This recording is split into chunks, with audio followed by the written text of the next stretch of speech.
Alright, welcome back. It is time for Operation Brutal Dawn, no matter what time it is in your time zone. We're touching down in the, I don't know what to call this map, it's one of the new Enemy Within ones.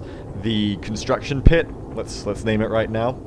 We've got a fairly close combat-oriented squad with 2 assaults. We've also got 2 infantry. I can introduce you to the rest of the squad if you've forgotten once we get down there, so let's hit launch, let's get on the ground.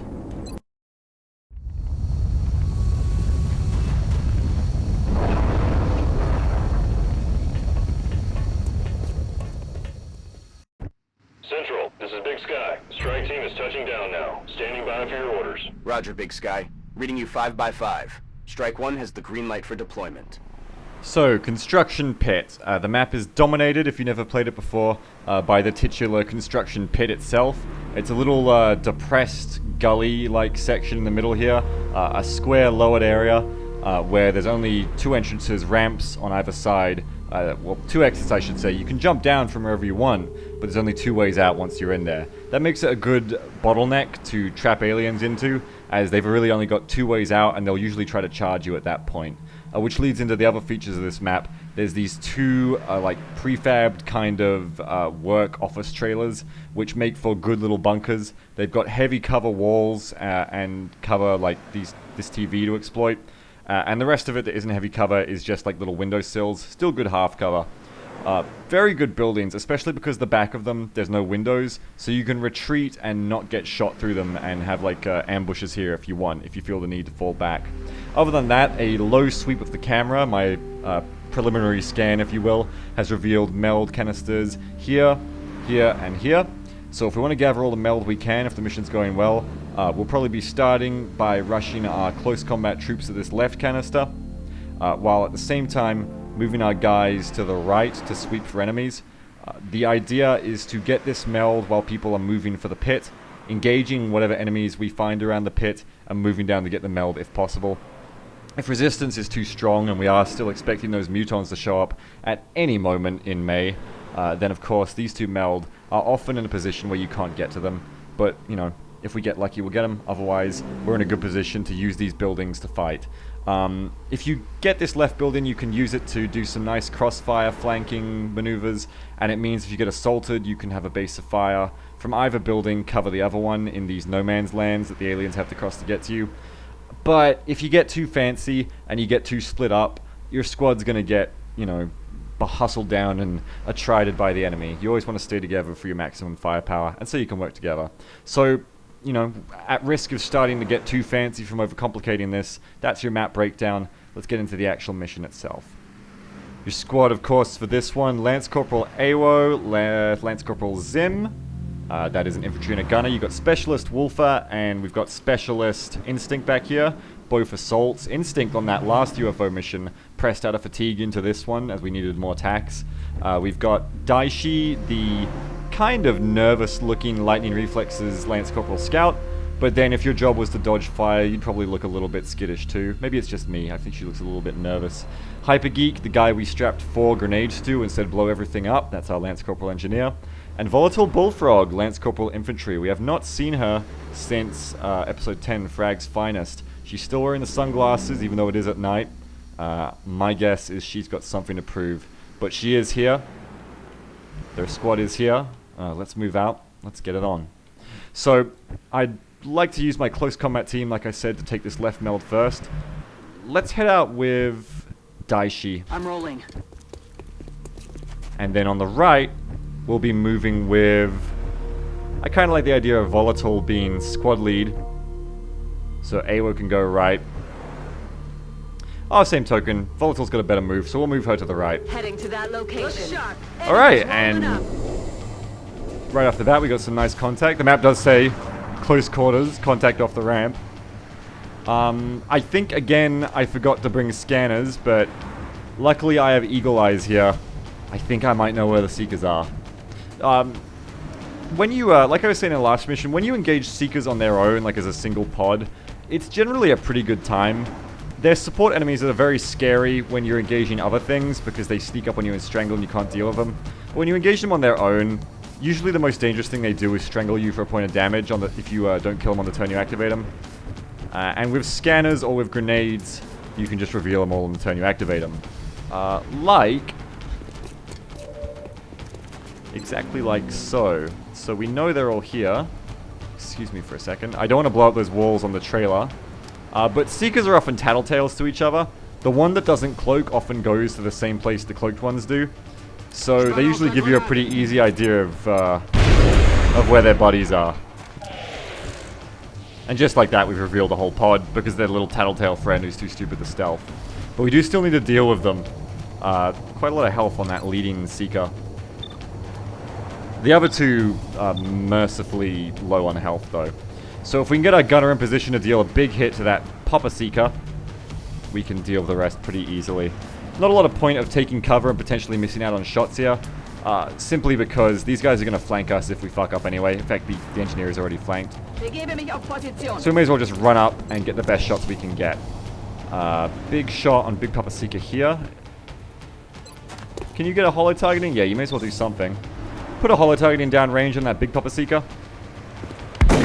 You're not going to hit a 1%, but you are going to give 10% more likely hit chance for Zem. That's a nice big hit from Zem. And now we just have to finish things off with AWO and my 2 assaults. These guys, unfortunately, even though on the ground, even though they're still on the ground, still having half cover bonuses, but we should be able to deal with that here. Alright, I shouldn't say things like it should be fine. I'm just gonna say that we're gonna die, and hopefully XCOM can then go on to prove me wrong. So we're totally gonna die this turn. Believe it, it's definitely gonna happen. We're definitely about to die. Solid copy, Commander. I sure hope a miracle happens.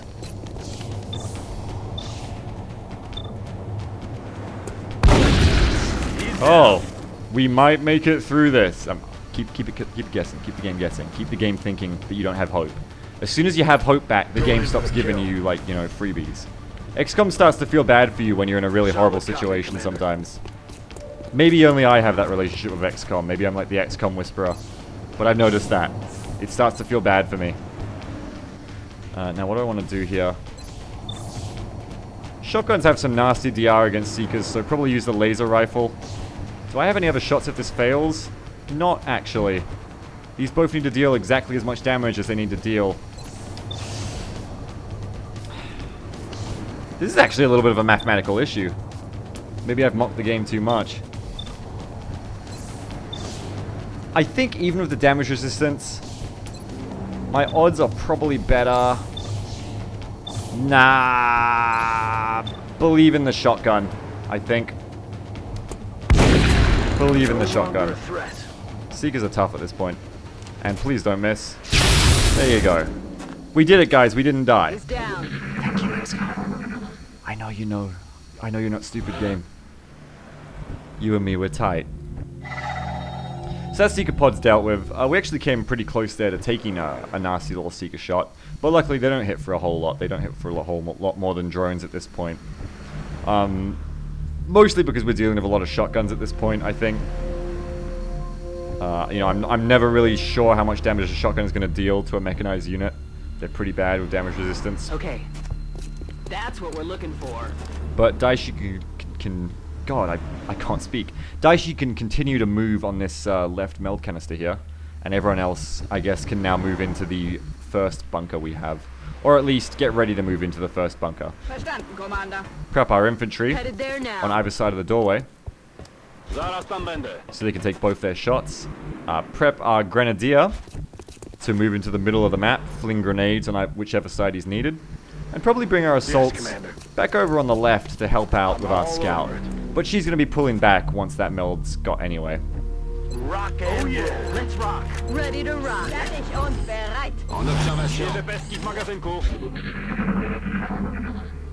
When you have those situations where you win in sort of an uncertain way, you can never really call it a victory. Had the shots, you know, had I missed any of those 80%, or hadn't done enough damage, that could have been a hot shot on me. And that's a failure in that scenario. What do we got? 3 Seekers. A lot of Seekers on this one. It's a Seeker-palooza, apparently. Now, I still don't have any... Well, I still don't have any scanners, but as you can see here, once again, you can kind of tell where they are. In this case, I'm actually being blocked There's too many dirty footprints on the floor, and the Seeker doesn't want me to make any more. So the Seeker's actually blocking me from coming in. So what I'm going to need to do here is another classic HE grenade reveal on those Seekers. Now hopefully his little buddies came with him again, and we can reveal multiples. No, only one. Alright, well, we've only revealed one Seeker here, which means the others could be anywhere. They could be coming around on my right or my left. First things first, I am taking this meld. So let's grab this. Got it. Alright. No contact on the left makes my life easier. Now we need to deal with the Seeker and then leave as much Overwatch left as possible to boot. So first, I'm going to take a shot of AWO. Dead. Take the shot of the infantry instead of the gunner, because obviously we're doing Overwatch of the infantry and the gunner at the same time. More Overwatch, more Seeker killing. But where that last Seeker is, or those last two Seekers are, we don't know. I can kind of move my mouse around, but we know they're not here because we just grenaded. How do we lure them out in the best way possible?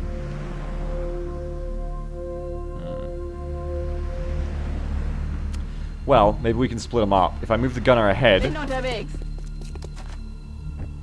little bit there, clearing ground, we've already kind of seen Seeker pod activated in. Now, hopefully, Seekers have a choice to either go for the upfront gunner or the rear infantries on the door. Which means the infantry can both Overwatch inwards and hit any Seekers that go inside the room. We can then stick assaults on the exterior. They can't see in, so what I'm trying to avoid here is that moment when a Seeker arrives, all your guys Overwatch it, and then there's no Overwatch left for the second one. In this fashion, I'm hoping I can keep Overwatch for both the Seekers, instead of just wasting it all on one. We'll start bringing Daishi back, I suppose. I guess Daishi can stick there and... we'll bring Daishi into cover, I guess, against those Seekers. Overwatch. Overwatch. Overwatch. We've got two Seekers to deal with before we're back in green light safe mode. So let's see what they do. Unfortunate we had to blow up a lot of cover here in our little bunker to do that reveal on the Seeker. But it looks like it's a fairly Seeker-centric map so far. Maybe we'll get away with not having that much cover. Depending on what the other pods are. We should be facing at least another pod, if not a second one. Definitely another pod. Well, the Seekers aren't making... okay, they... I was going to say the Seekers aren't making their move, but you can clearly see one... Hypergeek feels a disturbance in the Force. He's staring. He's thinking, is that something? Is there something there? I see a shimmer. Is it to my right now? No, it's definitely there. So he's communicating with the rest of the squad. We've kind of got a problem over here. Let's see if we have any other little problems we can detect. No. Looks like just that one going for Hypergeek. So what we can do here is kind of bring the squad back. Heading out. And instead of wasting a grenade on this Seeker, we know who it's going to go for. So we can kind of bring guys around to Overwatch.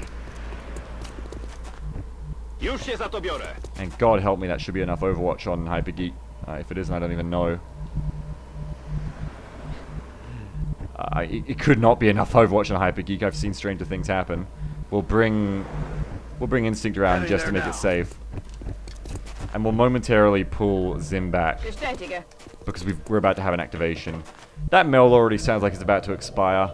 And I think with the Seeker issue we're dealing with right now, we're probably not going to get it. Because if we move up, we're going to then be dealing with another pod. Odds are. And that's not all you need with a Seeker in your backfield. Or two. And speaking of the devil, wow, it is fucking... excuse my French, Seeker-a-palooza out here tonight. Nice little bit of damage on one of them, but they are tough robots. And that damage resistance keeps getting upgraded throughout the campaign. So there's 2 extra Seekers and a drone. We're already facing 2 Seekers right now. And that's a good bit of our Overwatch gone dealing with these robots. A lot of our Overwatch gone. Hypergeek in a lot of trouble now. All of our Overwatch gone, unless... oh, Instinct! I think Instinct missed and Wolfer hit, or was that Daishi? I'm not sure who actually got that one. We'll have to... you guys will have to compare kill stats through the videos to check out who got that one, I guess. But one of those guys, Daishi or Instinct, just tag teamed to save Hypergeek's life. That was very lucky. So, excuse me while I actually keep track of what just happened. We've got one Seeker dead. That still means an invisible one stalking me. We took out a Seeker down here, I'm pretty sure, with all that Overwatch, leaving a Seeker and a drone. Oh no, that little drone got booped. Leaving a Seeker left. Did we kill the other one? I don't see a Seeker body. That's the Seeker body we just blew up. So are both those Seekers still alive? I think maybe we killed it, but I don't see a body. Always confirm. Always make sure you've got bodies. But with that, see if you see any more disturbances in the force. There still is another Seeker hunting us. But I'm not seeing anything, so we'll take some shots here. We've got Volatile to start shooting. And if we can apply a holo targeting with Daishi first, that would help. But it's probably better to have shotgun Overwatch than it is the extra 10%. We've still got more Seekers in our backfield. That's an easy flush from Zim. Zim laying down the fire and getting some on this one. Which is what a characteristic you always want in your gunners. Your gunners always need to be getting a lot of some. A moderate amount of some. A sum total of several sums. So we still need to Overwatch for that Seeker in our backfield. Can't actually remember in all my excitement if we killed the other Seeker. And that meld's kind of a write-off at this point anyway. So it's alright to kind of play it a bit slow anyway. Moving to Overwatch. And with those Seekers about to reveal themselves, playing it slow is going to be my middle name. It's a long middle name, I know. And there he is. X-ray on the move. They're flanking us. Oh, somebody please. No one can see him. That is a lot of unfortunately missing Overwatch. Well, we're going to take a strangle there, but it's better than taking a critical plasma shot. Even though Seekers don't deal enough to kill on crits usually, it is annoying to have them shoot you and put you in the sickbay. So it's nice that with only one strangle damage that won't be happening. I just need to finish this guy off.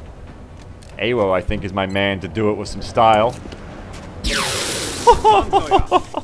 And make him cartwheel while he's at it. And I've got to think, I'm pretty sure I killed that other Seeker at this point. So I think we can start moving in. Heading out. That meld is about to pop off. Maybe if we'd been more aggressive in dealing with these Seekers, we could have grabbed it. But I'd rather go home with no injuries than 6 more meld. Or, you know, no dead troops. I like both of those things. Heading out. That meld on the back, we could potentially grab, though. Maybe if we put some run and gun assaults in position, they can, excuse me, exploit that meld next turn of run and gun. Okay. Excuse me? There is still another Seeker. We didn't kill it. Whoa! And he is a sneaky little devil with stealth Overwatch. He's a big pop-up. Should I have immediately shot him? I'm not sure. Heading to that location. That was just my first reaction. See Seeker, shoot. See Seeker, shoot. That's a load of bull. It's not a load of bull, you just got strangled, actually. That's one of the more fairer shots I've seen tonight. Alright, so let's run people in to help.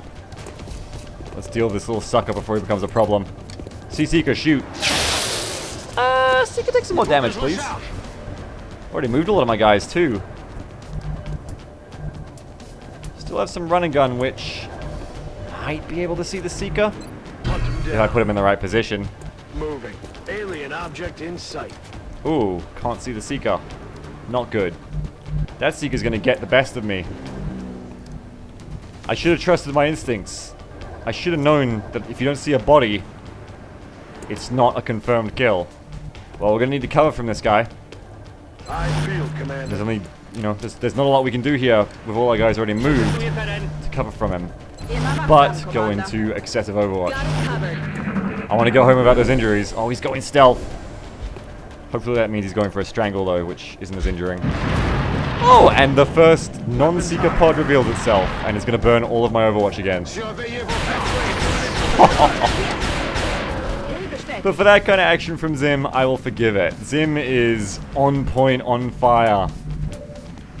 She took her no-dose before she came on this one. She is wide awake. Now where is that Seeker run to? He's obviously very clever. He's stealthed himself. He's run off. He's one of the smarter Seekers. He realizes that he can't take me on this turn just by strangling. So I've got to deal with him. I haven't got a scanner to reveal him. Where could he have gone? He can't have gone that far. And surely he's making... If I was a Seeker, let me put myself in the camera where he was. This is what I see. I just tried to shoot someone. Run, run, run. They ran here. I missed. What's my next move? Well, I don't usually act as a Seeker, so I probably go stealth. And then they can't see me, so I'm going to go over here. I'm probably going to sit around here. And I'm going to go... I'm going to come right in here on AO. He's the tough man. I'm going to strangle him when no one else is there to help him, when everyone's engaged with the floaters. Which means the Seeker's in my backfield waiting for me.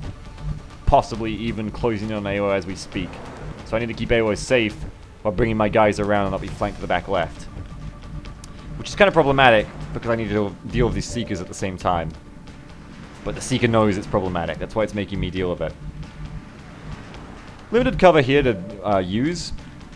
That's a spot, that's a spot. I don't think any of the spots they'll be able to fire. So I'll probably move Zim here. And then Bullfrog to this position. If I can... I can't remember if these floaters Overwatch, but if they did, I'm about to clear it with Daishi. I'm on it, Commander.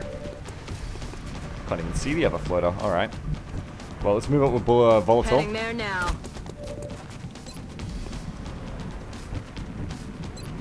And hey, apply some holo for me. Gonna need to reload. Shot failed to And connect. that's going to let Volatile get a shot in. Keep that floater hurting. Keep that floater very hurting. Very nice. Negative. Weapons dry. That should be a flush. Can't even see the other floater, so yes, that should be an easy flush. Zim is setting the fires and something else that rhymes with fires. I forget how that goes, but Zim is doing well. Let's let that metaphor lie there. Hey, well, that Seeker's coming in for you. I feel it in my bones. But you're going to be ready. No Seeker is going to grab you today. Instinct. Let's see. We can layer our assaults back to cover AO. Okay. Got it covered. Sable. I'm going to dare that fucker to come in. I'm not as smart as a Seeker, or maybe I'm too smart. Oh, an Instinct isn't even smarter. Missed. I don't think I'm quite flanked. I'm not quite flanked. Damn. So That was close. that Seeker's pretty stupid. Perhaps I'm smarter than the Seeker. A nasty little hit there on Volatile. Jesus, Volatile, you're, I'm glad you're still alive. Volatile just took 28 days out of the sickbay. Volatile about to go back into the sickbay. Volatile bleeding with something to prove. But Volatile, unfortunately, having flashbacks to Frag's finest right now. Being shot out of heavy cover as an infantry. Something she witnessed a grim amount. That leaves me with a lot of troops with not a lot of health. I'm sorry, not a lot of ammo against this Seeker and this floater. Well, AO is probably a bit too far back to deal with the floater. Actually, you know, some real truth for you. These shotgunners are a bit far too far back to deal with the floater. So I can run up Wolfer The speed of death. to deal with this Seeker first. Got it. Moving. Wolfer, you are smarter than a Seeker. Oh, but you're not tougher apparently. Well, Hypergeek can finish the job for me. Back up. We're not feeling it with Big Papa Outsider, or Big Papa Seeker. I too am getting flashbacks to Frag's finest. With talk like that. So AO's gonna have to finish the job. And AO, not a man to leave jobs unfinished. Now what do we do with this floater when we haven't got any ammo left in our gun? Well, God gave us flashbangs to deal with situations that mere mortal men couldn't. And we're gonna make that floater not so tough. Not so tough for this round. That leaves my heavy to reload. Sim prepares to get even more. Heading there Fire and now. Volatile can move back, reload, Locked and loaded. and prep to be helpful next turn. An An instinct? You should act on instinct. Let's move you up. That's my instinct. I'm on it. And what could well be the last enemy on the map here with all the pods he's activated. He's flashbanged. We can probably deal with him fairly easily now. Moving out. Volatile in position to take a shot. Who can lead me off here? Let's lead off with Zim. Zim's been on fire. Not literally. Nice 7 damage, Zim. You are a strong woman. I like that in a woman. And then, after the nasty hit it put on Volatile, Volatile got a nice little blood feud to settle this floater. Please hit, baby. Yeah! Everything by the numbers. That's my girl and that's my squad. Nasty hits we took there from that floater in the heavy cover. But, on the whole, pretty easy heavy abduction. Simply because we got nothing but Seekers. Seeker's not the hardest thing in the world to deal with. Of course, we did get kind of lucky on some of those shots. It's easy to talk big at the mission complete stage. Not so easy to talk big when, if you miss one of those 80s or the damage resistance is too high, you're about to take a flank shot from a Seeker. But, you know, talking big when I've already won the mission is a skill that I certainly possess. I'm certainly good at it. So, without any further ado, let's head back into the base management phase.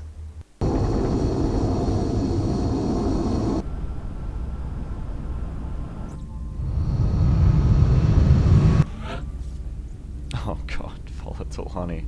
Volatile, not content with 28 days in sickbay, going back for now 29 days in the sickbay. Maybe that one extra day she'll come out with a game back on point. But she certainly got another kill at least to take back to her to the sickbay. Poor Volatile, man. It keeps happening. Instinct also taking a nasty little wound there for 13 days. But being a specialist assault, something that we already have a lot of, I guess, that's not too bad for a strategic game. Would like to have Volatile out there in the shit, but unfortunate. But, you know, you can't rush the doctor. And meanwhile, at least everyone else is feeling fine from that heavy mission. No promotions, though, which is a little bit sad. Floater corpses, drone wrecks, Illyrium alloys. Not a bad haul for an abduction. Although I would have liked to get more meld, but that map wasn't really conducive for it, as I think you guys would have seen. But we do have an extra $100, and that's always helpful. We will be in touch, Commander. So now I've got my troops coming in, advanced beam lasers are about to finish. It should be as simple as saving my resources for advanced beam to hit, and carrying on. Although I do like to check my troops, see where I'm at after I get a few wounds like that. Well, Kilroy with that fatigue time should be back in soon. Just Volatile, who really hurts being in the sickbay right now. I'll be sure to visit her in the sickbay. That poor girl is going to be spending like 2 months in medbay. But everyone else feeling okay, feeling healthy. Got a lot of nice infantry on their way up through the ranks. When these guys flip over from Lance Corporal to Corporal, that's going to be nice and powerful. Definitely need some more Rocketeers. Definitely need to keep the training going. I need more heavies. I could use more scouts. I've played a lot of long war campaigns at this point, and let me tell you, this is not what you want your roster to look like in May. This is definitely a bad looking roster. It's not diverse enough. It doesn't have enough troops, period. Just losing those 4 or 5 people has really hurt us. But let's carry on to meet our new troops, and let's see if they can't help us out.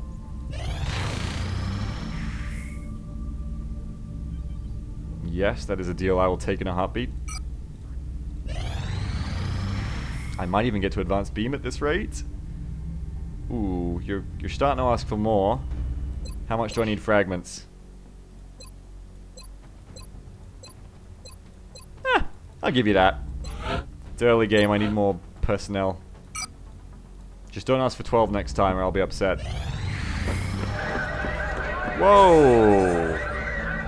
Excuse me? Africa's getting bombed. Looks like Africa's going to be leaving this month. Unfortunate for them. But our new troops have just come in. Let's see what we've got. Morgan Jive, Hawkeye, WMC, Burn Cycle, and Wootastic. A nice little group of new recruits to take out on our new missions. Alright. Let's carry on camping. Get advanced beam. And if we can get those extra weapons built, we are going to be far and away ahead of the curve on damage. laser shotgun and laser sniper rifle. So important. Laser strike rifle, it's getting buffed in beta 14. We'll see about it then. Not so hot in it right now. And the alloy shiv laser. Oh, and of course, I almost forgot, laser cannons for my interceptors. That's going to make the air game go into supercharge. Alright, so next on the agenda, I can choose between, basically at this point, xenoneurology for captures, alien materials for armor, and experimental warfare for stuff like gas grenades, foundry projects, etc. Genetics cost a bit of money to get on track. You need to do autopsies and interrogations, well, autopsies to get more gene powers. I'm not a huge fan of it. It costs a lot of meld as well, and it'll take a while. Alien computers, I can leave that till later. It starts to lead into later game tech. And sectored autopsy and thin man autopsy, neither things I'm really that desperate for just yet. So what I'll probably be doing here, I usually always go straight for alien materials. However, with the benefit of my future sight from playing like 9 months into the year in my Twitch campaign, which I'm playing tomorrow actually, simple plug for the stream, I know that I finally got a captured sectoid sale on the council requests, and they gave me like $45 and a lance corporal, sorry, a corporal soldier. Like both, for one captive. $45 and a corporal. That's really good. So, I think what I'm going to do this time is actually try and fit in xenoneurology early, perhaps in between alien materials and improved body armor. It's really expensive to get your captures going, which is why I usually wait till later. But in this case, I think I'm going to try and force it. I'm going to try and force those early captures. I'm going to try and get those council requests coming in, because who doesn't want $45 and extra troops for every capture you make? I mean, like, I'm honestly tempted to go for it right now, but I simply don't have the power. I need power. I need 10 power to build the alien containment. I just don't have that kind of money right now. I need like 350 to build the thermo. But hopefully, I think next month I should be able to get the captures going. That's gonna be really good. I'm gonna hopefully get a lot of money and a lot of captives going. I think SWATCOM, I think cease and desist, stop resisting arrest com might be the best way to go in Long War after you get xeno science. The first thing, the thing that gives you corpses for, you know what I'm trying to say. I think going for captures early, if you can wing it, is going to be really good. But you can't discount the importance of alien materials, so we're going to start on that next. It's nice and cheap, we don't need a whole lot of money to get it. And we do need alloy shivs as well as advanced body armor. Both of those are really good. But that is that research going.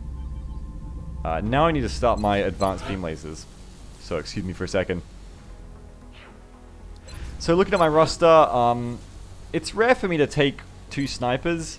I suppose not that rare. On Roadway I really exploit it. But I could probably do without it, and I'm quite stretched on cash, so I'll probably only be building 1 laser sniper rifle. I do like to have 2 for those double sniper rounds, but we can work around it with better squad comps for now. But what I will need 2 of is the scatter laser. I'm very heavy on shotguns, as you've no doubt noticed, and the scatter laser is just such an increase. The extra aim plus the extra damage on the shotgunners really makes your flankers that much more reliable. So to get there, we're going to be selling something that'll make all of you balk. Let's talk power sources for a second. They give you a lot of money, but of course they're important. Especially in vanilla, you wanted to stockpile them for later.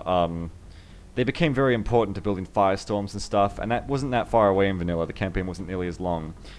Same kind of idea of Long War. You want to stockpile power sources if you can help it, obviously. But, I mean, and that's what I've been doing so far, but, and here's the big but, and you're going to agree with me or not on this one. If you don't agree with me, you're going to think I'm an idiot. If you agree with me, you could end up doing what I do and get punished for it later and call me an idiot anyway. But here's what I've noticed, again, with my future sight. I'm like in November, October in my other Long War campaign. Things are relatively quiet. It's, I'm talking Bradford, it's not quiet. Enjoy it while it lasts. It's been a long campaign, and it's got no sign of even getting to the mid-game at this point. Like, I haven't even got anywhere near firestorms yet. And power sources just haven't been something I've used yet.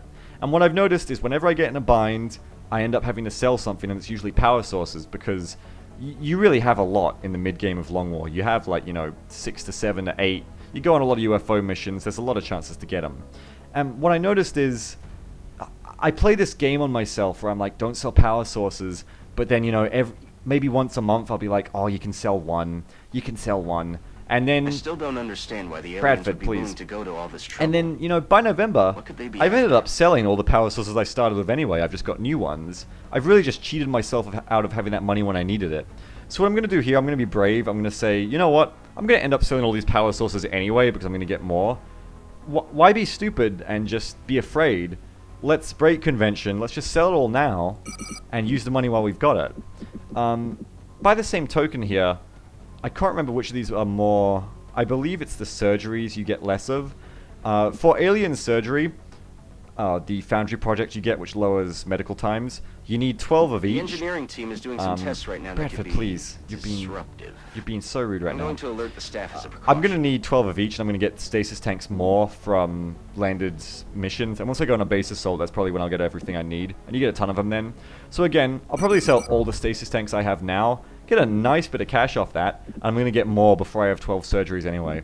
Let's see if there's anything else I can sell. Flight computers you do kind of need for alien computers, so I'm not going to sell all of those. But, you know, it's going to give me a nice hefty chunk of change now, which I honestly was going to sell at some point anyway. You know, the idea is, why just stretch your budget and not get everything you want and, you know, budget for each month, when you can just sell everything at the start in May or April or March, get all the money, research and build everything at once, and then, you know, with that extra aid you get on the aliens from rushing money, you can then have more successful missions, get more power cores, etc. So that's going to let me buy a laser sniper rifle. It's going to let me buy a couple of scatter lasers. It's going to let me buy some laser cannons, which I'm going to need several of. Oh man, those are expensive. It's going to kill me. Good thing I'm selling more shit. Let's see, I need 4 flight computers for alien flight computers, so I'm going to sell 2 more of those. And everything must go, guys. I'm going to go a little ape crazy on selling here. I could even sell some more surgeries, seeing as that's not going to be around for a long time. Floater corpses are important. These corpses are important for later, kind of. Need those. Drone Rex, yeah. Can I really sell anything else here? Seeker Rex. They're not so important. If I could get another laser cannon out, that'd be nice. So let's try and sell a little bit more shit here. Excuse my French. And get another laser cannon out. And there you go. There's a whole lot of stuff building that we never could have built if we'd been pussyfooting around of our budget. So let's see if it helps or not. Let's go to the next mission.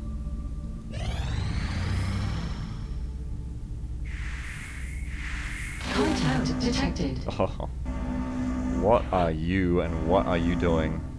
Let's send someone up to find out. You a terror mission? I don't want a terror mission. Don't be a terror mission. You're a landed. Contact lost. Contact detected. Ooh, you're a landed unidentified. Are you an abductor? We haven't had an abductor yet. We haven't had an abductor yet. We've been on a supply barge. Now, what would you be doing? If you were a terror ship, you'd be doing terror missions. If you're a supply ship, we'd know who you are because we've captured one of you, so it'd say supply ship. You're probably an abductor gathering resources because we haven't taken one of you yet. This could be a nice chance to get some good advantages. I like the abductor much more than I like the troop ship. Oh, and I've got my A-team ready. This is beautiful. The commander is just sitting in his desk, pondering with his, you know, scratching his beard, and his A-team with their sunglasses just strolls in with all their equipment and says, "We're ready, Commander. We're ready to go." Well, let me double check my roster and everything here, but looks like we might be going out on a nice little bit of large UFO hunting again. So give me a second, let me check my squad, and then we'll head out.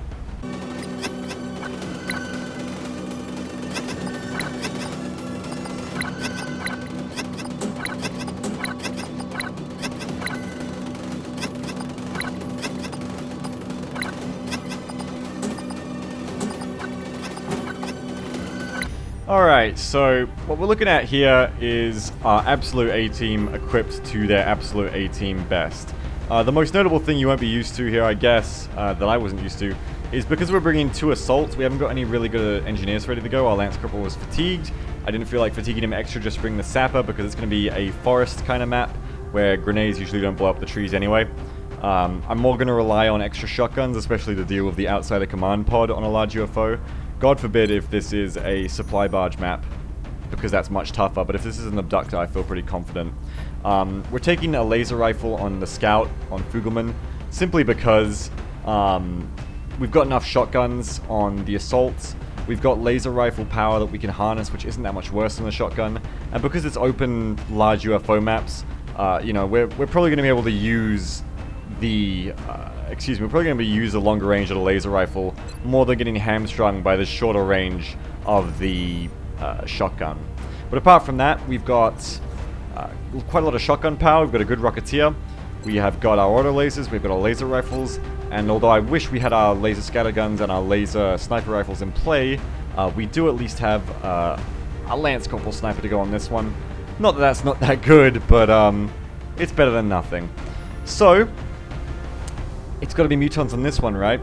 Let's head out there with the gang, and let's hopefully bring us back an abductor. Please God, don't be another supply barge, because I can't take that.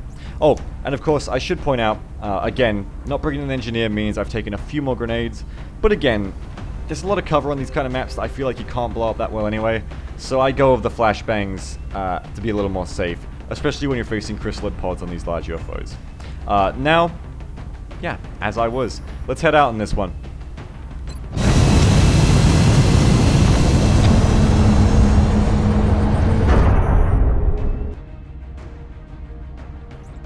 Strike 1. Prepare for landing. Yes! The area of engagement for this mission will be in India. It looks like the UFO landed out in the boonies. We need to secure the surrounding area and eliminate any hostiles before they threaten the local population. A swift XCOM Vanguard clad in green touches down in the rural farmlands of India with their signature nice green pastures and pine forests. To deal with, this is definitely an abductor map. So, join me next time as we hopefully bring back a boatload of alien swag to deal with all that stuff we just sold. It's like the aliens realized we needed more, and they're bringing it straight to us. Anyway, join us next time. I'm feeling confident. I think this will be a good one. Until then, stay safe. Have a good one.